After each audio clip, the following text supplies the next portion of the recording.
Okay, everyone, welcome to pharmacology class, and we go to your part two of the discussion of your pharmacodynamics. So, in the previous video about your pharmacodynamics part one, we discussed about the definition of your pharmacodynamics, which is described as what the drug does to the body, why this drug is given, what is this drug, what the drug does to the body, how the drug, its physiological and biochemical effects, and so forth. And we also discuss about the aspects of pharmacodynamics, which include one, dose-response relationship, and under dose-response relationship of your potency and your efficacy. Two is we have the term affinity. Three, maximal efficacy. Fourth, your drug response curve, wherein we discuss about your type 1 and your type 2 dose response curve. And lastly is your therapeutic index. This is number five. Now, we move to your part two of the discussion of the aspects of your pharmacodynamics. So another important aspects of pharmacodynamics to understand include a drug's onset, the peak, and duration of action. Okay, so let's continue our discussion, guys. So that's number six. Okay, that's already number six. The onset, peak, duration of an action, which is a way important, another important aspect of your pharmacodynamics. Okay, so this is number six. There you have it. Okay, so number six, another aspect of your pharmacodynamics, we have your onset, your peak,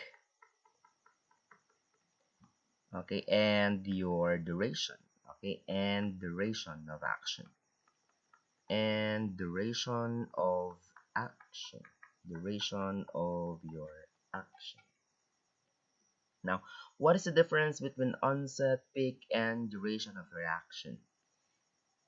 This concept is really necessary in order to understand the information in relation to drug administration.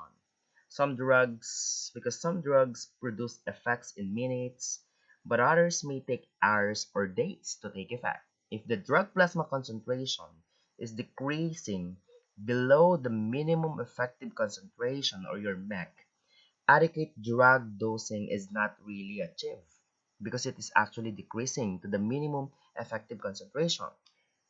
That is too high of a drug concentration can result in toxicity. So we need to differentiate what is an onset, what is a peak, and duration of reaction. First, what is an onset? Okay, what is an onset? Onset class, it refers to the time. Is the time it takes.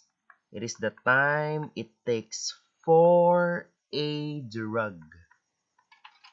For a drug, it is the time it takes for a drug in order to what? In order to reach.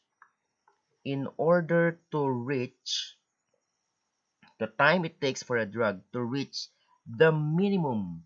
Okay, to reach the MEC. Okay, the effective minimum effective concentration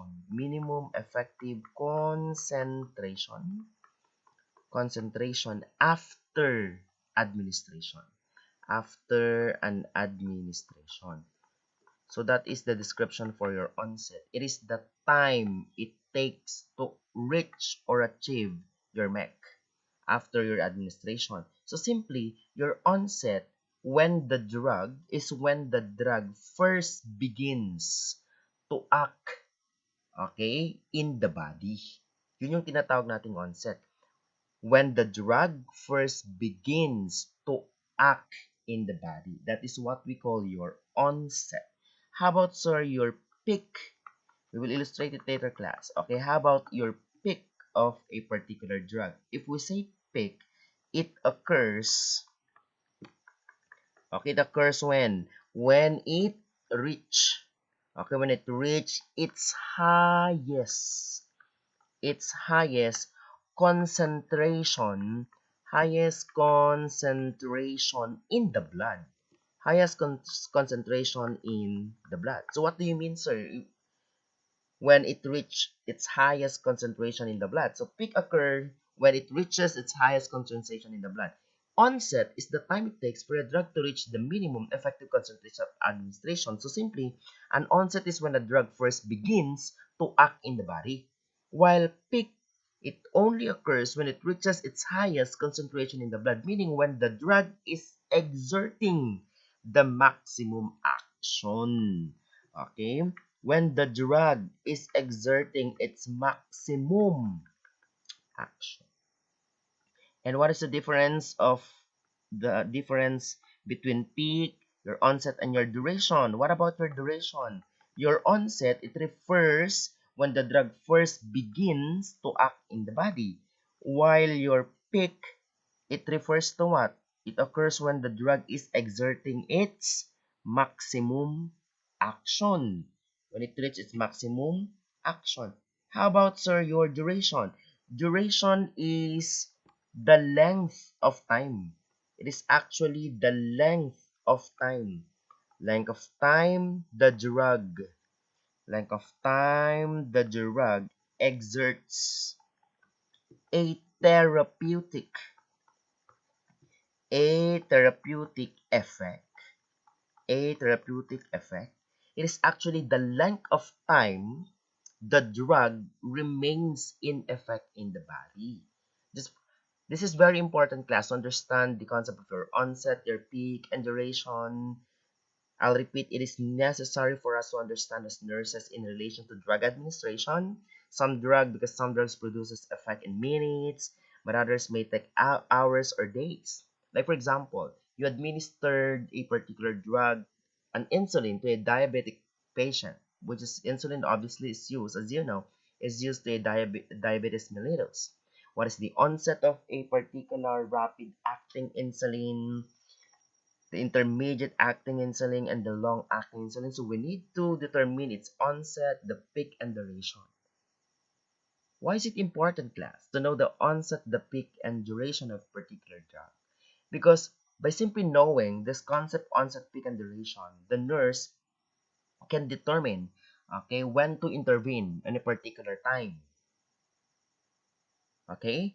So as you know, that nurses, their research that can prolong the therapeutic effect of a particular insulin to a particular patient, diabetic patient. So sometimes we add zinc, okay, in order to prolong the therapeutic effect of that insulin, and so forth and so forth. Let me give an example. Okay, let me give you an example of a drug. Okay, the most common. Okay, let me give you an illustration rather, class. Okay, illustration. Let's see. This is the illustration of your onset of a drug action, its peak, and its duration. Hmm. Okay.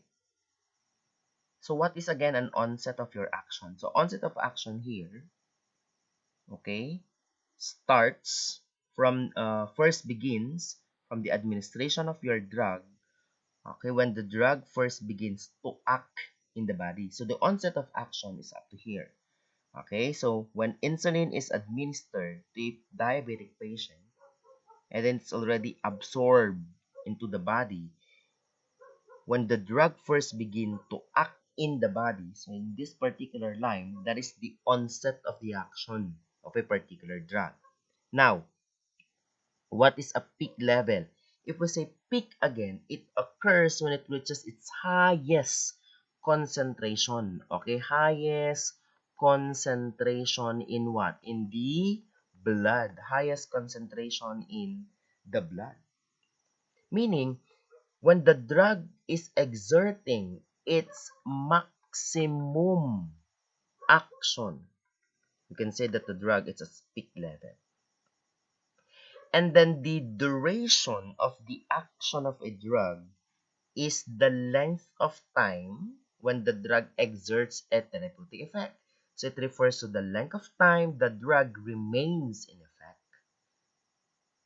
That's why when you administer your insulin, we are also administering your zinc. What is the purpose of administering your zinc? If the if the patient receiving insulin in order to prolong, okay, the effect of an insulin to remain, okay, to exert a therapeutic effect, length of time the drug remains in effect. It refers to the duration of the duration of your action. So at your number 6 class, your number 6, obviously this line, that is your minimal effective concentration. Okay, in which that onset, it takes for a drug's onset, it takes for a drug to reach the minimum effective concentration after it is being administered. Now, this is the toxic level. The toxic level. So the difference, again, if you can still remember in the previous video that I uploaded class, what is a therapeutic index again? That is the difference between the ED50 and the TD50. Okay, difference between the ED50 and your TD50, which is the difference between these 2 points. That is your therapeutic dose of a drug, ED50, and the toxic dose of a drug, that is the therapeutic range. The difference between. Yan. Difference, difference between 2 points. Okay, whatever be the difference between toxic level and minimal effective concentration, that is what we call your therapeutic index or your therapeutic range or your TI or what we call your TI.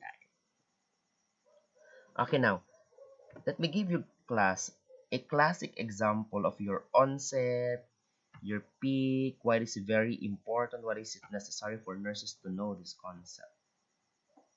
It is also commonly asked, okay, in your exam. So we have a drug, okay, your insulin, okay, we have your onset, your peak, and the duration. Sometimes it is asked in your exams. Okay, so there are three types of your insulin. So we have your rapid acting insulin. Rapid acting insulin. So that's your regular insulin, your Humulin R, and your Samilanti. And we have your intermediate. Okay, we have your intermediate acting, which is your Humulin N and your Lenti or your NPH. That is your neutral protamine hagidorn. Just a thought you should know. And we have your long-acting insulin.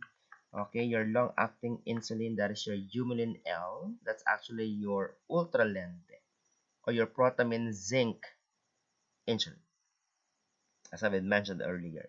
Okay, so what is the onset of your rapid acting insulin?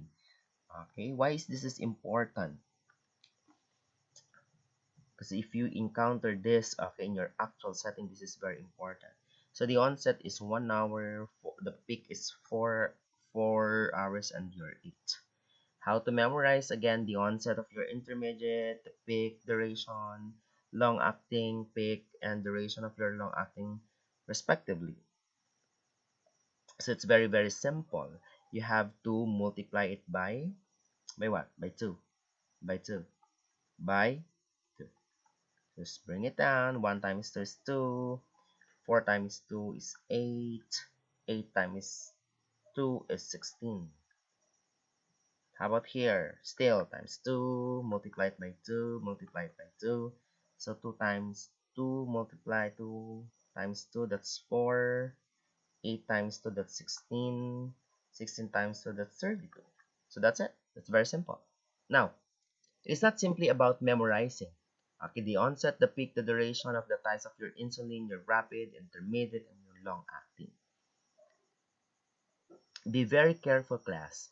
Okay, because memorizing this particular discussion is important, but you have to also understand the peak level of this particular drug, the onset, and the duration. Again, let me repeat to you, what is an onset is when the drug first begins to act in the body. Peak is when the drug is exerting its maximum action, while duration is the length of time the drug remains in the body. Now, always remember, guys, you have to remember this. You have to remember. This is very, very important. So we're talking about insulin, talking about your diabetic patient. You have to always remember, class, that the patient, so you're the nurse, the patient is at highest risk of what? Highest risk to develop, highest risk to develop hypoglycemia. Hypoglycemia. During what? During, very good, during peak action of your insulin. That's why it's very, very important to know the peak of a particular drug. So if you administer the rapid acting, its peak is 4 hours. So meaning the patient, if you administer rapid acting, the patient it is highest risk to develop hypoglycemia during what? During the peak hours. So that is your 4 hours, which is a very important, okay, concept to take into consideration. So that is all about your onset, your peak, and your duration. Pick your duration. So that is your number 6. Now, moving on.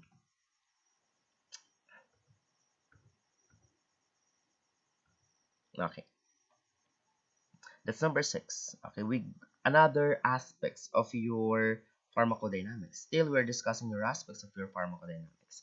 Another number 6. Number 7. Number 6 is the onset, peak, and duration. Now, we go to your number 7. Number 7 talks about how a drug interacts with its target to produce a therapeutic toxic effect. So we need to discuss about your drug interaction, drug interaction with its target. Okay, this is very important. Okay, with its target, though this is very basic, we need to understand. Okay, what about this concept? How a drug interacts with its target to produce a therapeutic or toxic effect. So what are the terms that we need to take into consideration? Okay, number one, we have your ligand. Okay, your ligand. Your ligand, your receptor, your agonist, though this is very basic, guys. Okay, your ligand is simply described as any molecule, okay, any molecule which attaches selectively to a particular receptor site, a particular receptor site. Okay, so that is the description for your what we call as your ligand. It is simply any molecule which attaches selectively to a particular receptor, to a particular receptor. That's your ligand. Okay. And another term, we will illustrate it later, guys. Okay, another term is we have receptor. Okay, what is the difference between receptor and your ligand? Okay, number 2, we have your receptor. If ligand is any molecule which is actually a neurotransmitter that is normally present to your body, what about your receptor? Receptor, it refers to a component, okay, components of a cell or an organism, a cell or an organism that interacts with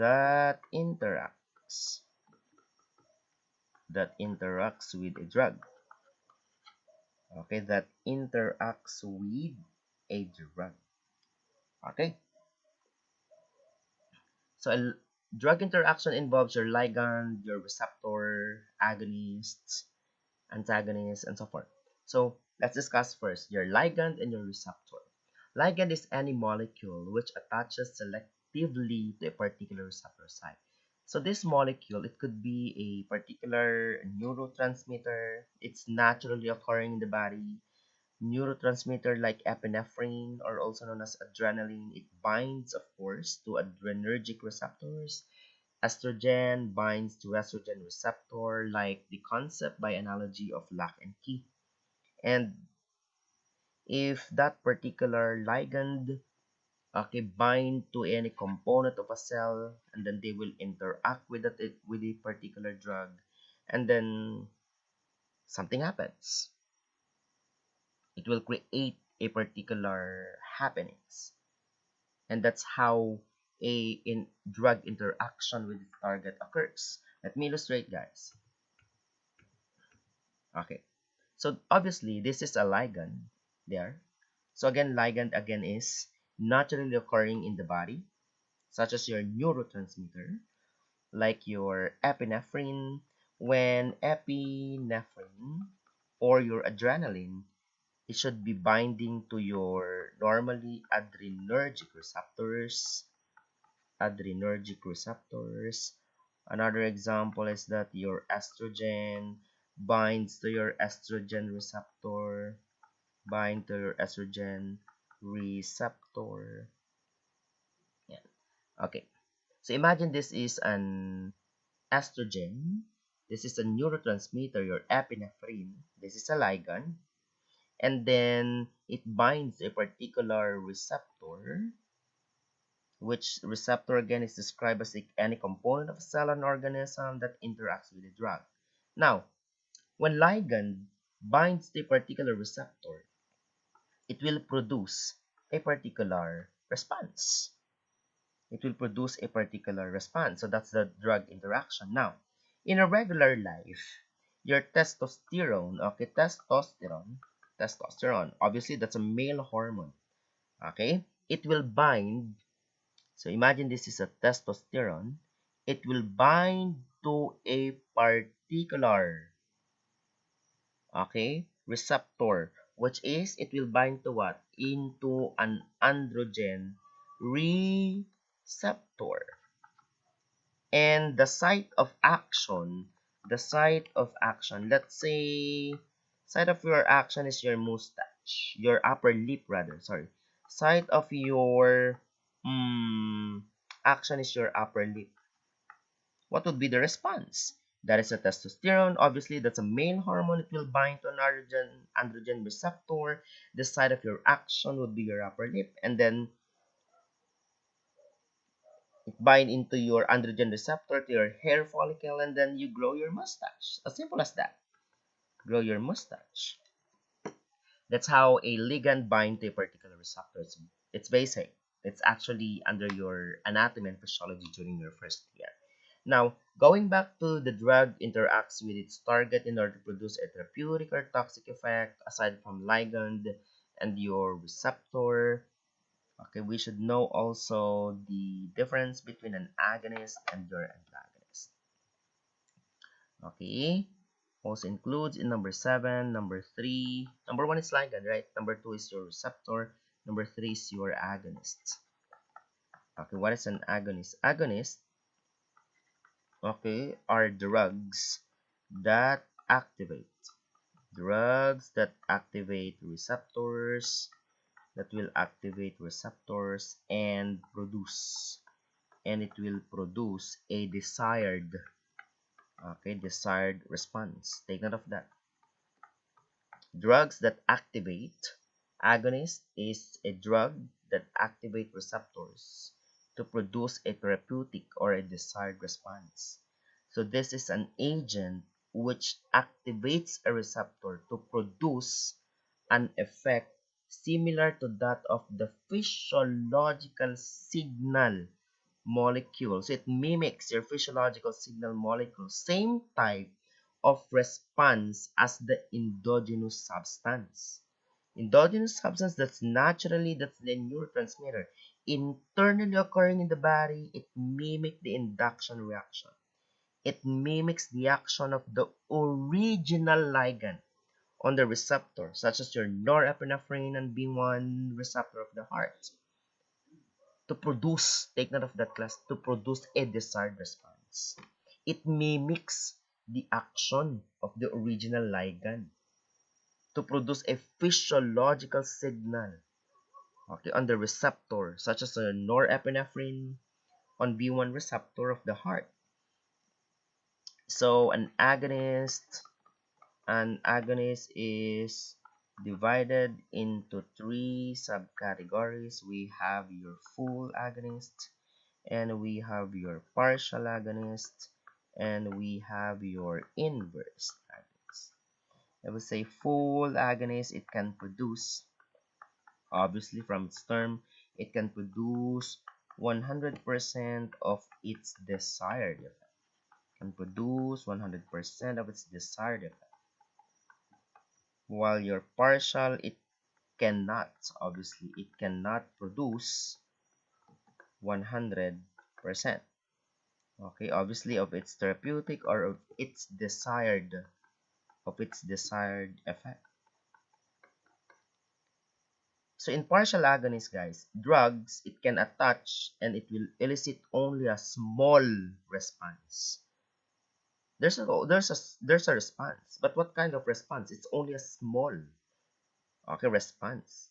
But also it also block other responses. We will illustrate that later, class. And your inverse, okay, an agent by which it activates a receptor. It activates a receptor to produce an effect. Okay, to produce an effect. What kind of effect, okay, does this inverse agonist produce? That is opposite. Okay, that is opposite direction. Okay, opposite direction. So those are the three types of your agonist. You have your full agonist that can produce 100% of its desired effect. Partial, it can actually elicit it produces small response, but also block other response. In inverse, agent which activates a receptor, but the effect, it is in the opposite direction to that of the agonist. Okay, let me illustrate that, class. Okay. Here's an illustration of your agonist and your antagonist. Agonist, again, drugs that occupy receptor and activates them. Antagonist, drugs that occupy receptor but do not activate them. Okay, we're not still done. I did not all discuss your antagonist. Let me first describe what is an antagonist. I forgot to discuss it, sorry. Okay, let me just erase this one. Yeah. Oops, sorry. 4. What about, sir, your antagonist? Okay, what about, sir, your antagonist? Antagonists obviously are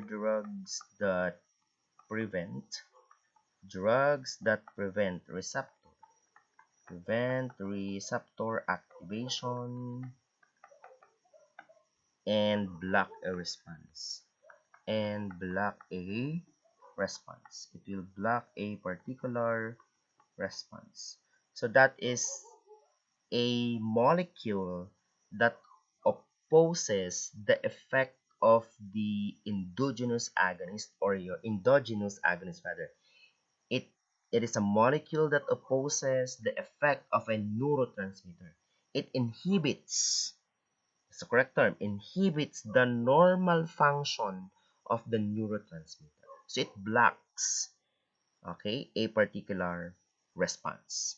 It will actually block a particular response. So your antagonist, again, is divided into two categories. Your agonist is divided into two categories. We have your competitive and your non-competitive. Your non-competitive. Competitive, okay, antagonist is divided into two subcategories. We have your competitive antagonist and your non-competitive. What is a competitive antagonist? Competitive antagonist, it will compete. Okay, competes with agonists. Will compete with agonists for the same binding site. For the same binding site on the receptor. On the receptor. They will bind, okay, into a particular, they will compete with agonists for the same binding site on the receptor, while your non-competitive binds to a similar or different, okay, different non-overlapping binding site. To non-overlapping binding site. But still, it prevents the binding of your agonists. Okay, competitive, it will compete. Yung antagonist na yan, it will compete to what? It will compete to an agonist for the same binding site. Into the same binding site. Whereas your non-competitive, it will bind to different non-overlapping binding site. But still, though it's different than overlapping binding site, but still prevents the binding of your agonists. Okay, let me illustrate, class. Okay, let me illustrate that for you. Okay, so we have here an agonist. We have here an agonist. So we have here a receptor. Sorry. Perfect. And agonist and your antagonist. So we have here an antagonist. Wow. Okay. So this is your agonist. This is your antagonist. Let me use other color for your antagonist so that you can determine its difference. So this is an illustration of your competitive antagonist. Going back to the description of competitive, it will compete with agonists for the same binding site on the receptor. So here, if this particular agonist, your ligand or your neurotransmitter, bind to a particular receptor, ayan, pupunta siya dito, bind to a particular receptor, competitive antagonist, ito naman, syempre, hindi yan magpapatalo. Okay, hindi yan magpapatalo. Anong gagawin niya? Okay, anong gagawin niya? It will bind to the same receptor. Ayan. Isisingit niya, ipipilit niya talaga yung kanyang katawan para tanggapin mo lang siya. Parang ganon. Okay? Parang ikaw, pinipilit mo minsan ang feelings mo sa isang tao. Charat. Okay, so, in this particular illustration class, obviously, okay, just to illustrate class, you have to remember that a competitive antagonist, isipin mo yun yung mga klase mo na hindi nagpapatalo. They will bind, they will compete with the agonist for the same, for the same binding site on the receptor. No? If this ligand or an agonist bind the receptor, sasabay siya. Ay, hindi po pwede. Hindi siya magpapatalo. Competitive nga eh. Okay, hindi ako magpapatalo. Kailangan pantayan din kita. Kailangan mag-bind din ako sa iyo in the same binding site on the receptor. So, in this illustration class, imagine, does this create a response? Yes, probably, but only a less activation.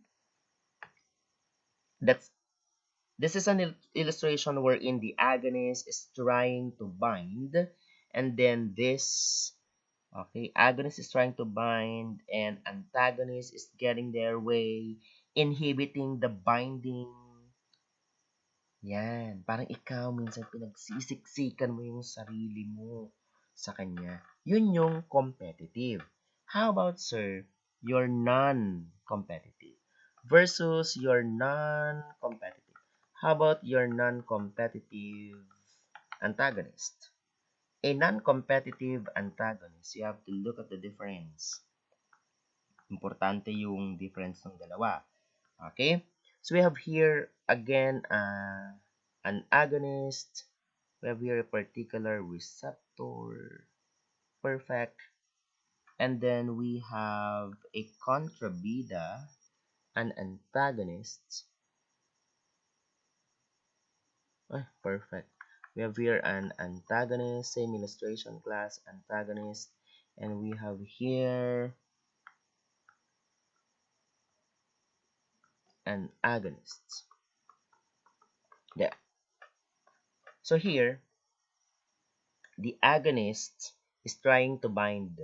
Okay, trying to bind. Yeah. Okay, trying to bind. In competitive, they will bind, this antagonist will bind to the same binding site of the receptor. Non-competitive, obviously, it will bind to what? Into a different, non-overlapping binding. So, ibig sabihin kung different siya, so ibig sabihin, sir, it does not prevent the binding of agonist. No, it still bind. Why? It will bind to the other part with to the other part. So, ibig sabihin, dito siya magbabind. Saan siya magbabind? Dito. Yan. Okay. Ayan. Yan. It will bind to a different. Take note of that. Binding to the other part. So, if this particular antagonist, non-competitive, bind to a different binding site, which is non-overlapping, kasi dito siya magbabind, binding to the other part, it changes now the morphology of the cell, the protein, indirectly. So, yun yung ating non-competitive. Iba naman yung paraan niya. Yan yung tahimik kong lumaban. Tahimik kong titirahin ka sa ibang paraan. Yun yung non-competitive na tinatawag.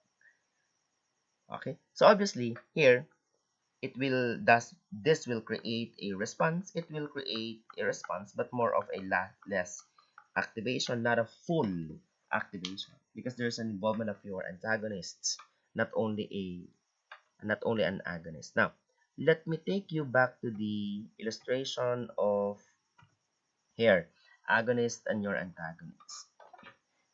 So, as you know that an agonist is divided into three, your full agonist, your partial agonist, and your what you call this, inverse.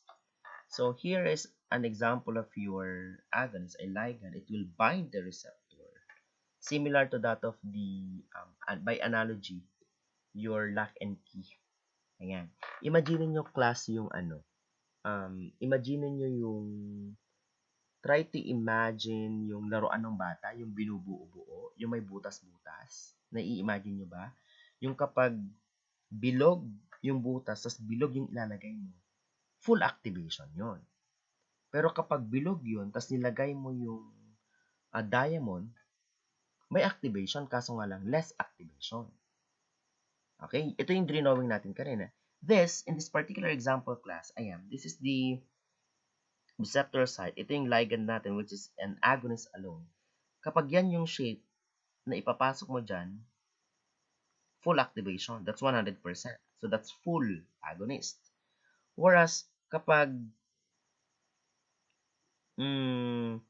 ito yung No. Okay. Let me draw. Okay? Mag-drawing tayo, class. Mag-drawing tayo. Para mas ma-appreciate mo.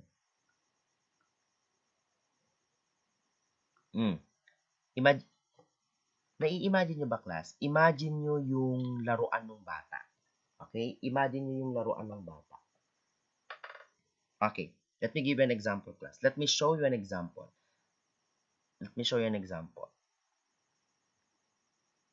Sorry, hindi talaga marunong mag-draw. Perfect. So, imagine, this is an illustration letter A.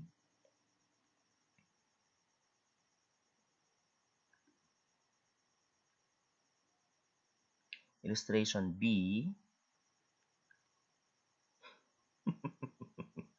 Nakakatawa. Illustration C. Wow, perfect. How did you do that? Hindi ko na mauulit yun. Illustration D. Palpalaran lang. Oh, ang pangit. Okay lang. Basta imagine nyo na lang. Okay. So imagine this is a drug. Imagine this is a drug. Okay. A drugs that will act by forming chemical bonds with specific receptor sites that is similar to a key and lock. Ayan. Kung ito, ilalagay natin dyan, imagine mo yung parang binubuo yan. Ngayon, pag pinasok mo yan, kapag nag-bind yan sa receptor, mhm, eh,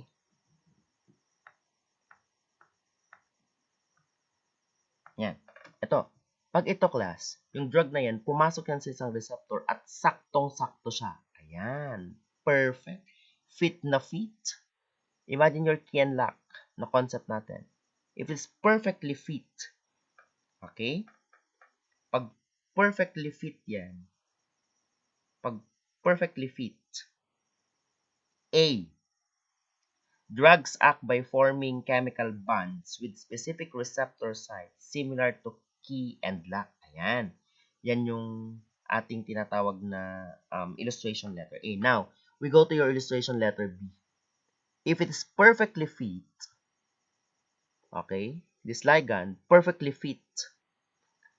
Your illustration letter A, I'll repeat that. This is an illustration where drugs act by forming chemical bonds with specific receptor site that is similar to key and lock. Now, in illustration letter B, the better the fit, ayan, kung saktong-sakto talaga yan. Saktong-sakto yan sa butas. The better the fit, the better the response. Drugs with complete attachment and response is what we call an agonist. If that is can produce 100% response, that's full agonist. Now, in drug C, drugs that attach but do not elicit a response is an antagonist. Oh, antagonist. O kunwari, sabi na, imagine mo yung laruan ng bata na binubuo-buo. Eh kung ang nilagay mo dyan, eh yung star. O, kunwari lang imagine nyo na lang. Diyos ko, star lang, di pa marunong si sir. Sorry. O, star. O, di ba? Perfect. Ayan. Kung yan ipinasok mo dyan, obviously it does not fit. Okay? It does not fit. So if a drugs that attach, it will attach, obviously, but it will not elicit a response. Walang mapuproduce na response. Bakit? Nabablock eh. It blocks the endogenous response. It blocks the neurotransmitter. Pag binablock niya yung neurotransmitter, na tinatawag natin, ang tawag dyan antagonist. Now, in illustration letter D, drugs that attach and elicit a small, okay, it will only elicit a small response. Dito wala eh. It does not eh. Wala talagang production eh.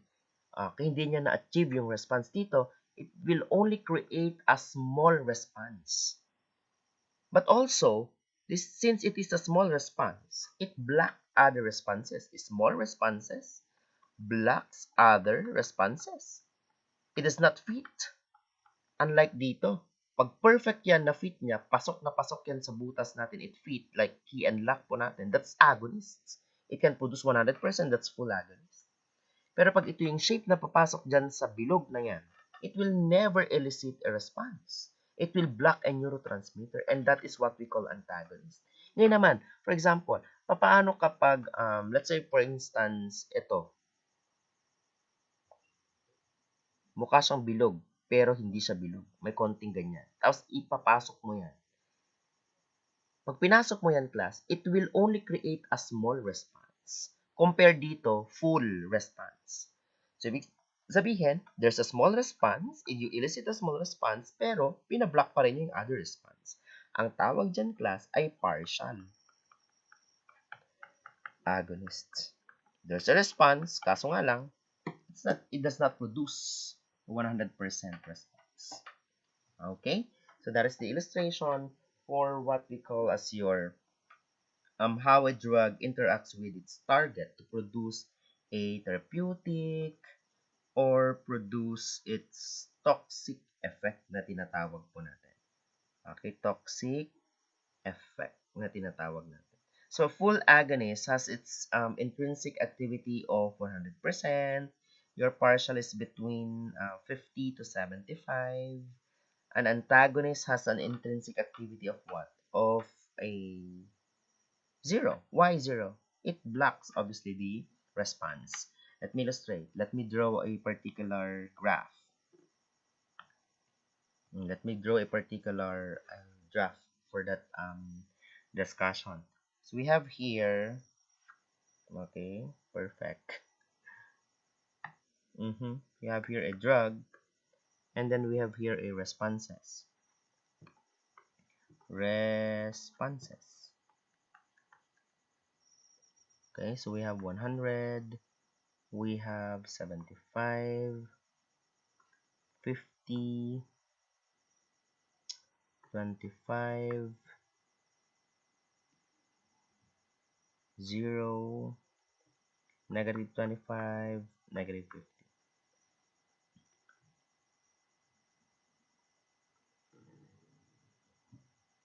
Okay.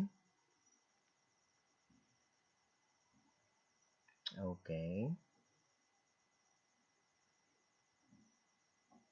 Okay. Now, in this illustration class, we have this concept of your intrinsic activity. Okay, which reflects again, your intrinsic activity is equivalent to your maximal, okay, your maximal effect of a drug. Okay, so remember your Emax. Okay, that is your Emax, maximal effect of a drug. So your full agonist, this is your full agonist. Remember, the full agonist has intrinsic activity, in this case, 100 response. You follow? And your partial agonists, your partial agonists, your partial agonist is between, its intrinsic activity is between 75 and 50. Not exactly 50, not exactly 75. It's between 50 and 75. Your antagonist, okay, your neutral antagonist, since it blocks responses, obviously, its intrinsic activity or value is 0. Obviously, it has an intrinsic activity of 0 because it blocks the responses. And your inverse agonist, what is the intrinsic activity of your inverse agonist? It's 0, it's not 50, it's not 75, it's not actually 100. It's actually between negative 25 and negative 50. Why? Inverse agonist is an agent which activates a receptor to produce an effect that is in opposite, kabaliktaran. It's paradoxical actually, in opposite direction to that of the agonists. Okay, so that is the concept of how a drug interacts. That is a ligand. Okay, let me repeat. What is a ligand? It is any molecule which attaches selectively to particular receptor. That particular ligand is naturally occurring in the body. That's a neurotransmitter like epinephrine. Adrenaline binds into adrenergic receptors. Estrogen binds to estrogen receptors like key and lock. And then something happens, it will create a particular response. Like in regular life, in our example a while ago, your testosterone is a male hormone, and then it will bind to the androgen receptor, your hair follicle. So the site of action is your upper lip, and then you grow your mustache. As simple as that. Your receptor is a component of a cell organism that interacts with the drug, and so forth. Okay, so we're done with number 7 aspects of your pharmacodynamics. Now, we proceed to other aspects of your pharmacodynamics, which is also very, very important. Your non-specific. We are down to number 8. Let me just erase this class. We are down to your number 8 aspects of your pharmacodynamic, which is your non-specific. Okay, your non-specific and non-selective. Okay, non-specific and your non-selective drug effects. Non-specific and your non-selective drug effect. Okay, if we say non-specific, what is non-specific compared to your non-selective? Many agonists and antagonists, they lack specific and selective effects.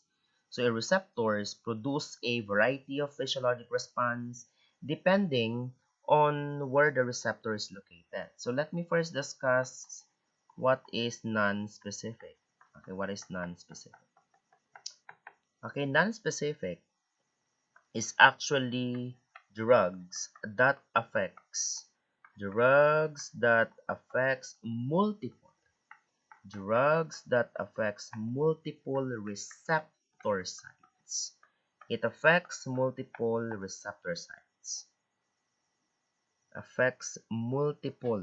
receptor sites. That's your non-specific. While you're non-selective, okay? While you're non-selective, what about, sir, your non-selective? Non-selective. Some drugs affect multiple, okay? Some drugs affect multiple receptors. Okay, non-specific drugs that affects multiple receptor sites, whereas your non-selective, some, not all drugs. Some drugs affect multiple receptors. Let me illustrate that, class. Let me give you an illustration. Your non-specific, for your non-specific, in which a particular drug, okay, that affects the multiple receptor sites. So a particular example, class, is your cholinergic receptors. Okay, remember that your cholinergic receptors, they are located in the bladder, your heart, the blood vessels, stomach, your bronchi, and your eyes. So that is a drug that stimulates or blocks the cholinergic receptor, which affects all the anatomical sites. So let me give you an example. Example of a drug and its cholinergic receptor sites, where they are located anatomical sites, and the responses that we may elicit. We have here beta-nicole. Okay, your beta-nicole, that's on your cholinergic receptor. What is the effect of this particular drug? This receptor site, cholinergic receptor site, is your eyes, your heart, your blood vessels, your stomach,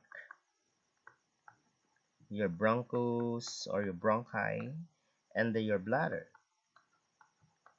So cholinergic receptors, they're located in your bladder, your heart, blood vessels, stomach, your bronchi, and your eyes. So that is a drug that stimulates or blocks the cholinergic receptor. It affects actually all anatomical sites. So remember that your beta-nicole, it is used for post-operative patient for urinary retention to increase the bladder contraction. Okay, remember this used for your post-operative patient in order to increase bladder contraction, to increase your bladder contraction. So it stimulates your cholinergic receptor in the bladder and urination occurs. How? By strengthening the bladder contraction.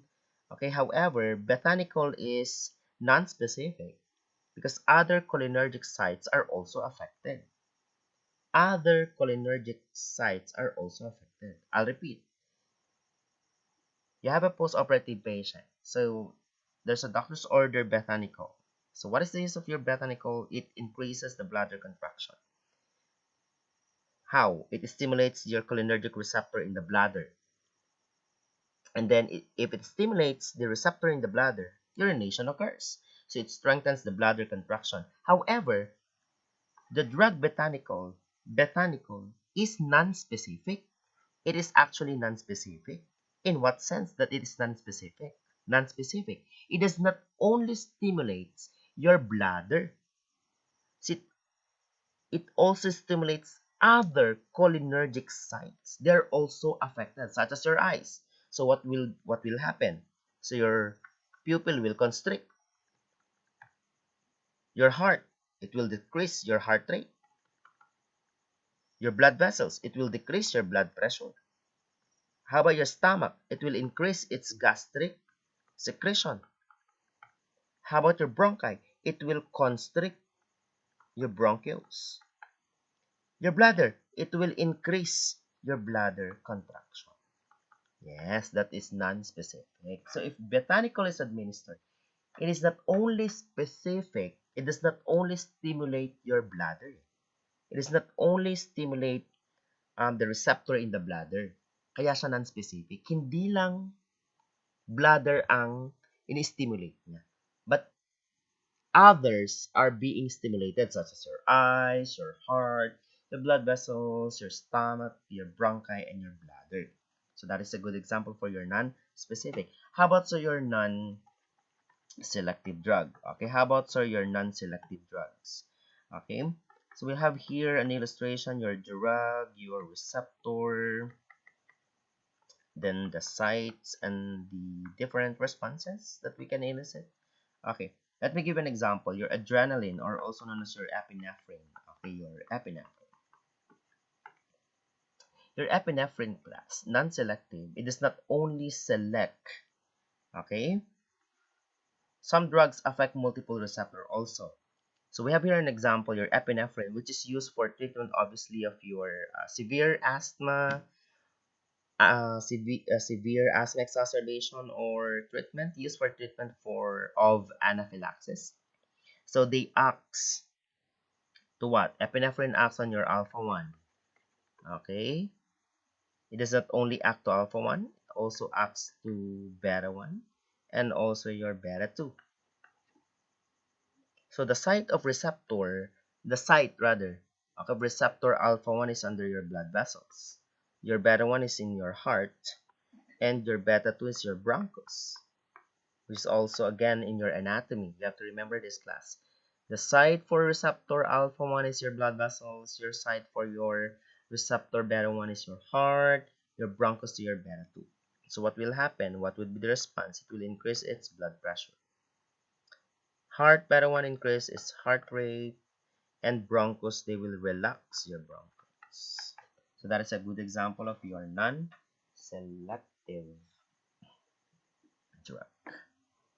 Okay, so that is the aspects of your pharmacodynamics. So we discuss about dose response relationship, and in which under this dose response we discuss about the difference between potency and efficacy, and then 2 we have your affinity, and then 3 we have your what we call this maximal efficacy, or your Emax, your therapeutic index.